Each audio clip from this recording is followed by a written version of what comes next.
So guys, nilagyan ko siya ng filter. So itong filter na to is yung pang aircon, air handling unit. So meron naman kami doon sa work ko. So namit ko siyang filter.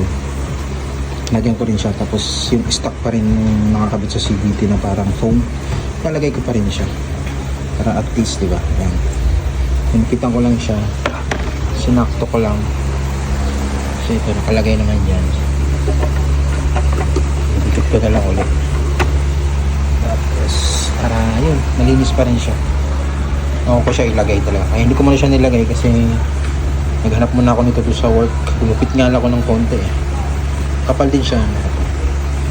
Pang ano talaga to eh, pang aircon. Yan, ginagamit namin to doon. So kumuha lang ako ng konti para mailagay ko siya dito. Bago ko ikabit sa CVT ni Roxy. So yan. Tapos kung gusto niyo rin ito, lalagay ko yung link. Maganda pag bibili kayo pag may sale talaga. Kasi nakuha ko lang siya ng nasa mga around 700 dahil may sa mga voucher. So ito kasama. Ayan, nalagyan ko rin siya dito. So